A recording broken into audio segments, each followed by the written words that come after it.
Hello everyone, my name is Vijay Mohan Gupta. QRM Quick Revision Material vision IAS। तो आज हम first QRM आप लोगों के सामने लेके आए हैं ज्योग्राफी का, जिसमें हम देखते हैं पृथ्वी का आंतरिक भाग। तो आज हम देखते हैं इसके जानकारी के स्रोत। जानकारी के स्रोत क्या क्या है? जानकारी के स्रोत, प्रत्यक्ष स्रोत पहले देखेंगे, फिर अप्रत्यक्ष स्रोत क्या है।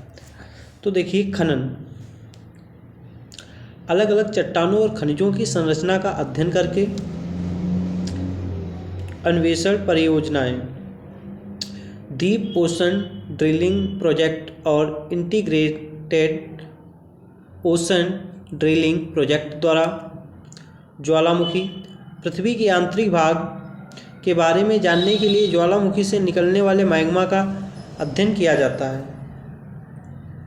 तो प्रत्यक्ष स्रोत पर अगर आपसे पूछे तो आप बता देना खनन है, अन्वेषण परियोजना है, ज्वालामुखी है। अप्रत्यक्ष स्रोत में क्या है? तापमान। तापमान से पृथ्वी के भीतर बढ़ती गहराई के साथ तापमान भी बढ़ता जाता है। औसतन प्रत्येक 32 किलोमीटर की गहराई के साथ तापमान में 1 डिग्री सेल्सियस की क्या होती है? वृद्धि होती है।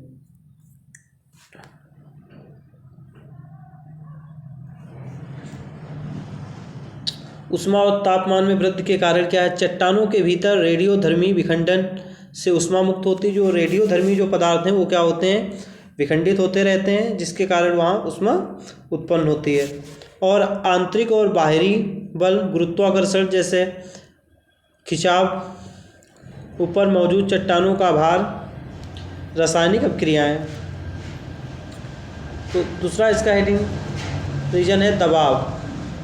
पृथ्वी के आंतरिक भाग में गहराई के साथ दबाव भी बढ़ता है और अत्यधिक दबाव के कारण कोर की तरल अवस्था वाली चट्टानों में ठोस चट्टाने वाले गुण आ जाते हैं। घनत्व क्या है? गहराई में वृद्धि के साथ घनत्व भी बढ़ता है। पृथ्वी का आंतरिक भाग अत्यधिक घनत्व वाली चट्टानों से बना है। गुरुत्वाकर्षण बल या गुरुत्व विसंगतियाँ क्या है, ये जान लेते हैं। गुरुत्वाकर्षण बल ध्रुवों के पास अधिक और विषुवत रेखा पर कम है। पृथ्वी के केंद्र से विषुवत रेखा की दूरी ध्रुवों की तुलना में अधिक होती है। आप इस ग्राफ को देख सकते हैं टेम्परेचर के बारे में। जैसे lower mantle, outer core, inner core.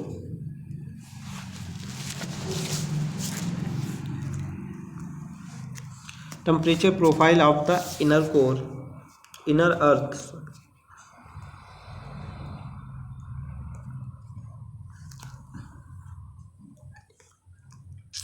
Gravity anomaly क्या है, देखते हैं। गुरुत्वमान पृथ्वी के अंदर व्यापक रूप से वितरित पदार्थों के द्रव्यमान के अनुसार बदलता है। या भूप्रपटी में पदार्थों के द्रव्यमान के वितरण के बारे में जानकारी देती है। यह भूप्रपटी में पिघले हुए पदार्थ के वितरण के बारे में जानकारी देती है। चुंबकीय सर्वेक्षण क्या है? पृथ्वी के तेजी से घूमने से केंद्र पिघली अवस्था में बाहरी कोर में विद्युत धाराएं बनती हैं और पृथ्वी के चारों ओर एक मिनट, इसको छोटा कर लेते हैं। हाँ, चारों ओर एक चुंबकीय क्षेत्र का निर्माण करती हैं। चुंबकीय उत्तरी ध्रुव और चुंबकीय दक्षिणी ध्रुव वस्तुतः भौगोलिक उत्तर और दक्षिणी ध्रुवों के साथ मेल नहीं खाते हैं। उल्कापिंड, ये सौर मंडल के निर्माण के दौरान उत्पन्न हुए। उल्कापिंड और पृथ्वी दोनों समान पदार्थों से बने हैं। चंद्रमा, पृथ्वी की गति और पृथ्वी से इसकी दूरी वस्तुतः पृथ्वी के द्रव्यमान के बारे में जानकारी प्रदान करती है। ये सभी अप्रत्यक्ष स्रोत हैं, ध्यान रखना। सिद्धांतों के आधार पर सच, भारी पदार्थ जैसे लोहा पृथ्वी के केंद्र की ओर चले गए और हल्के पदार्थ पृथ्वी की सतह या ऊपरी भाग की ओर आ गए। तुमने जानकारी के स्रोत देखे। पदार्थ का घनत्व जितना अधिक होगा उसमें भूकंपीय तरंगों का वेग भी उतना ही अधिक होगा। मतलब पदार्थ का जितना डेंस होगा उसमें जो भूकंपीय तरंगें होती हैं, जो वेव होती है, उतनी ही वो तेज होंगी। माध्यम में परिवर्तन के साथ भूकंपी तरंगों की दिशा भी बदल जाती है। छाया क्षेत्र, शैडो जोन्स, वे स्थान जहाँ भूकंपी तरंगे दर्ज नहीं की जाती हैं। ठीक है, जैसे मान लीजिए पृथ्वी, ये भूकंपी तरंगे आ रही हैं और ऐसे निकल गई और इतने रीजन में कोई भी भूकंपी तरंग नहीं है, इसी को कहा जाता है शैडो जोन। इसी ये आप देखिएगा यहाँ डायग्राम में आपको दिख जाएगा।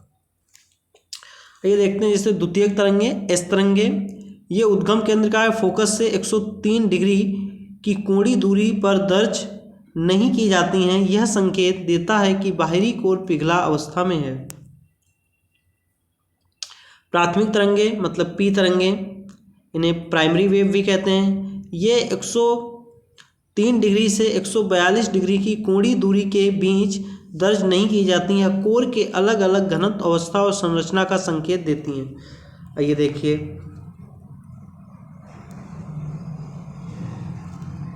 ये देखिएगा, देखो ये जो पी वेव्स हैं, ये वाला, इसे शैडो जोन कहते हैं।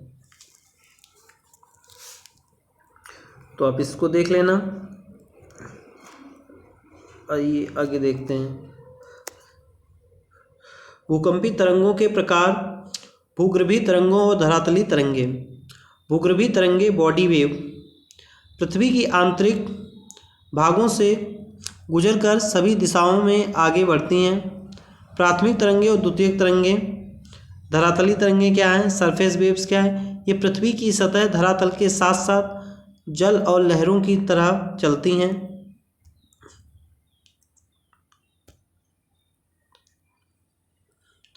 मापदंड क्या है? भूगर्भीय तरंगे क्या है? धरातलीय तरंगे क्या है?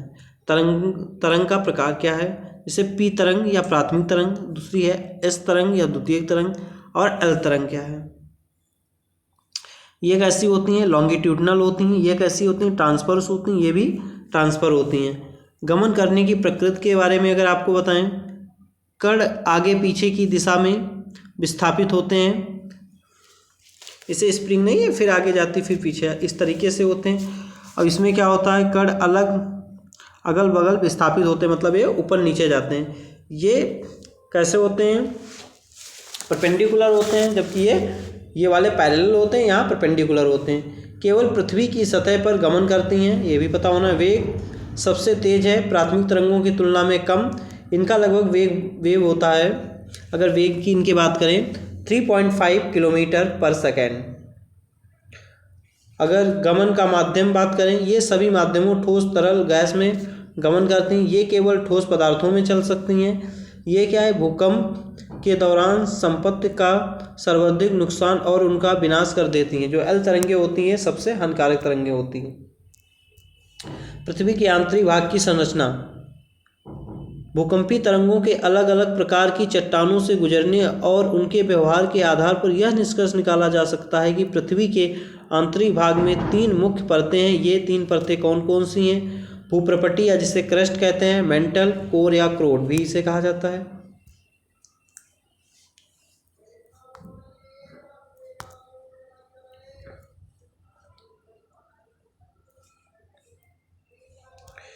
ये जैसे देखिए, क्रस्ट 0 से 70 किलोमीटर के, जो इस क्रस्ट का पार्ट कहते हैं। लिथोस्फीयर, जो ये वाला एरिया दिख रहा है लिथोस्फीयर का है। ये वाला है जो मेंटल का है, ये कोर है। मेंटल में अगर क्रस्ट में बात करें, ये देखिएगा आपके सामने है,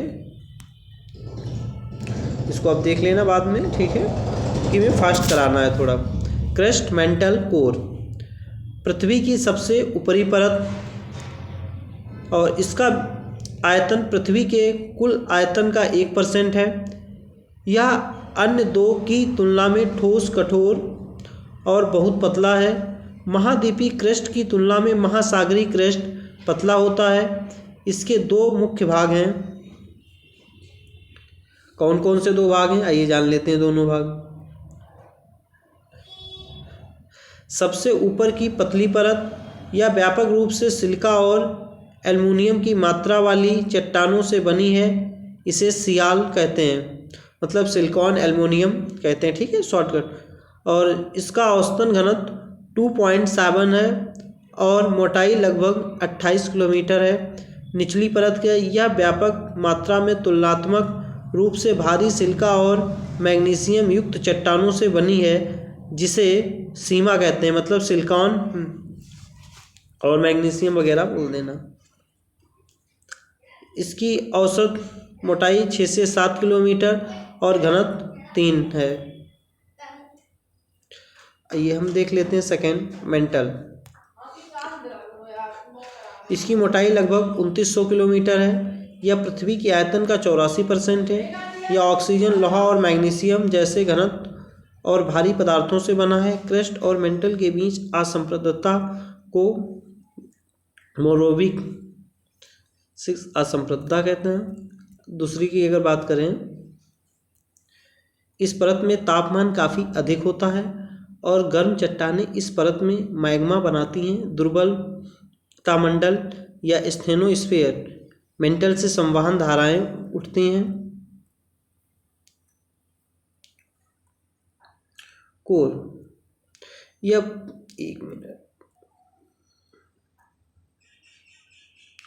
पृथ्वी का सबसे आंतरिक भाग है और गुटेनबर्ग असंप्रदता से शुरू होता है। संपूर्ण कोर का आयतन पृथ्वी के आयतन का 16% है। क्रोट का द्रव्यमान पृथ्वी के द्रव्यमान का 32% है। यह मुख्य रूप से धातुओं जैसे आयरन और निकेल से बना है, ध्यान रखना। इसे 2 भागों में बांटा गया है। कौन कौन से हैं? बाह्य कोर, यह संभवतः पूरी तरह से तरल या अर्ध तरल अवस्था में है। भूकंप की अनुप्रस्थ मतलब एस तरंगे गुटेनबर्ग असंप्रदता गायब हो जाती हैं। आंतरिक क्रोट, इसे ठोस अवस्था में माना जाता है। पी तरंग का वेग बाह्य और आंतरिक कोर की सीमा पर बढ़ जाता है। इसलिए इसको नेक्स्ट के बारे में करते हैं। पृथ्वी की आंतरिक संरचना की असंप्रदता क्या है।